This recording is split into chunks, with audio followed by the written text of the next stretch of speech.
tertarik untuk menjadi akuntan di perusahaan ini? Dulu saya memang bukan akuntan yang terbaik untuk sebuah perusahaan. Saya memang dulu suka membohongi bos saya tidak bisa membuat sebuah neraca. Itu memang parah sekali padahal saya menjadi akuntan, saya tidak bisa membuat neraca. Saya membohongi jumlah-jumlah uang di dalam laporan keuangan.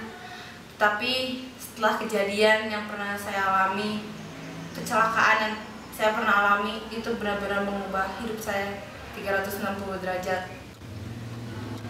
Kecelakaan itu sangat naas dan benar-benar mempengaruhi hidup saya.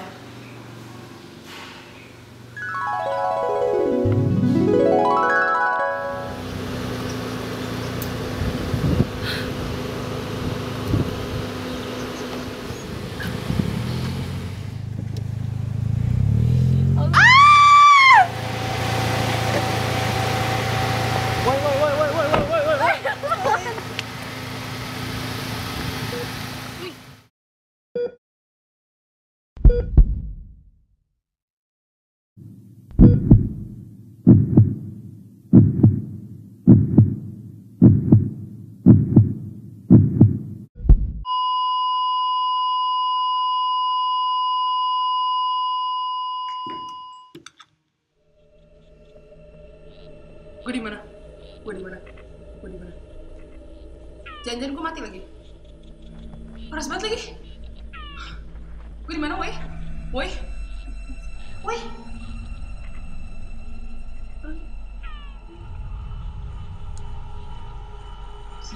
Penghuni neraka baru. Lu udah di neraka sekarang, lu penghuni neraka. Berarti gue udah mati dong? Udah lah, emang lu ngerasa hawanya panas? Aduh, mati aja sih, woi. Gue masih mau hidup. Lu salah apa sih bisa lu masuk neraka? Nggak tahu, tapi gue masih pengen hidup. Lagian gue jadi akuntan nih di perusahaan orang, tapi gue nggak becus gitu. Buat neraca aja nggak bisa. Lu akuntan? Iya, Gue juga akuntan. Kenalin dulu, nama gue Iblis. Singkatan dari Ibu Lisa. Dulu tuh gue tuh kerja di PT Bocuan Gak Apa-apa. Bocuan nggak apa-apa. Artinya nggak hoki nggak apa-apa. Terus gue tuh dulu jadi akuntan suka ngibuin orang. Alhasil sekarang gue di neraka. Tapi gue bisa kok buat neraca. Lo bisa ajarin gue nggak? Iya, tapi namanya neraca. Neraca? Mana gitu? Neraca yang ada di neraka. Bedanya sama neraca? Kalau neraca di bumi, kalau neraca di neraka. Gimana? Gak apa-apa sih, sama aja. Coba beda tempat. Dari tempat doang. Oke? Mari kita mulai pelajaran akuntansi bersama buku ini. Sebelum lo buat neraca, lo mengerti dulu arti neraca. Neraca merupakan suatu daftar yang mencatat secara sistematis mengenai dari mana perusahaan mendapat uang berupa utang dan modal, serta bagaimana perusahaan menggunakan uang itu pada tanggal tertentu dan dinyatakan dengan jumlah uang. Unsur-unsur neraca itu ada harta. Harta dibagi menjadi harta lancar. Dan harta lancar ini juga dibagi menjadi beberapa unsur, yaitu kas, surat-surat berharga, piutang dagang, westo tagih, persediaan barang, piutang penghasilan, beban dibayar di muka.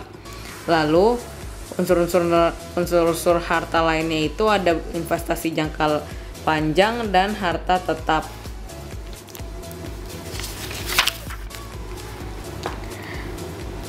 Lalu ada harta tidak berwujud. Unsur-unsur harta tidak berwujud itu hak paten, hak cipta, franchise, goodwill, dan hak merek. Lalu unsur-unsur neraca yang lainnya itu ada utang. Utang adalah utang perusahaan di masa kini yang timbul karena peristiwa di masa lalu. Di dalam utang itu ada unsur-unsur seperti utang jangka pendek. Utang jangka pendek itu utang dagang, wesel bayar, beban yang masih harus dibayar, atau pendapatan diterima di muka. Lalu ada juga utang jangka panjang seperti utang bank, utang hipotek, dan utang obligasi. Yang terakhir, unsur neraca yang terakhir adalah modal atau ekuitas. Modal adalah kekayaan pemilik dalam suatu perusahaan. Lalu, mari kita lihat bagaimana cara membuat neraca. Ini nih neraca yang gue buat dulu pas gue masih kerja di PT Bocuan Gak Apa-apa. neraca yang gue buat itu tuh yang di sini ini neraca bentuk skontro. Jadi pertama lo tuh mesti nulis dulu perusahaannya, perusahaan PT Bocuan gak apa-apa.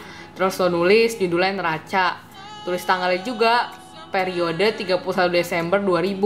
Dulu tuh gue buat nih pas tahun 2000. Terus lo bagi jadi harta. Pertama lo nulis harta dulu di sebelah kiri. Lo tulis pertama harta lancar dulu. Lalu masukin deh harta lancar unsur-unsurnya yang gue bilang tadi. Ada kas, yaitu sekian. Lalu asuransi dibayar di muka, perlengkapan kantor, bla bla bla bla bla. Lo tambahin deh, lo tulis totalnya berapa, lalu inilah totalnya. Terus di bawahnya lo tulis harta tetap. Contohnya tanah, sekian, gedung, lalu ada penyusutannya juga. Jadi pas udah disusutin berapa tuh, sisanya 70 juta. Peralatan, sekian-sekian. Setelah itu ini semua yang udah fix, lo total jadi total harta tetap sebanyak segini. Lalu dua harta yang harta lancar dan harta tetap itu lo totalin deh. Jadi yang tadi total harta lancar 4.550.000, lo tambahin sama total harta tetap 84 juta itu. Jadi setelah itu lo totalin jadi total harta 88.550.000,0. Lalu ini yang di sebelah kanan lo bikin utang dan modal. Pertama utang jangka pendek. Utang jangka pendek kan ada utang dagang. Terus lo tulis jumlahnya berapa, utang gaji sekian, lo totalin dua-duanya jadi total utang jangka pendek 17 juta. Lalu ada juga utang jangka panjang, yaitu yang tadi gue bilang utang hipotek misalnya 10 juta. Terus lo tambahin total utang keduanya 10 juta tambah 17 juta jadi 20 juta. Terus lo bikin modal akhirnya misalnya 61.550.000. Terus lo tambahin lah total utang dan total modal, jadinya 61.550.000 ditambah dengan 27 juta jadi 88.550.000. Lah inilah neraca yang gue bilang. Gampang kan cara bikinnya? Sebetulnya sih gampang. Terus lo lihat akhirnya kalau neraca lo itu emang bener, yang lo buat neraca itu emang bener, total harta yang di bagian harta ini harus sama dengan total utang dan modal. Lo lihat kan sama, berarti neraca gue bener. 88.550.000, 88.550.000. Berarti gue ngitungnya bener. Begitulah cara buat neraca. Udah ngerti kan?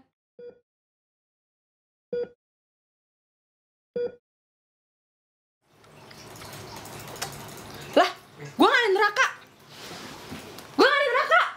Ngomong apaan sih lu? Gue masih hidup. Bos, sumpah gue mau ngasih tau lo sesuatu, tapi gue minta maaf banget. Gue selama ini jadi akuntan, tapi gue gak bisa buat neraca. Hah? Gue nerima lu tapi lu gak bisa buat neraca. Udah, gue pecat sana, cari kerjaan yang lain.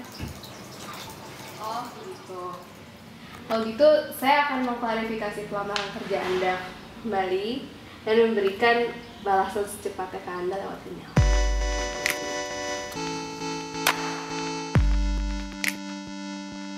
When I signed my deal, I felt pressure. Don't wanna see the numbers, I wanna see heaven.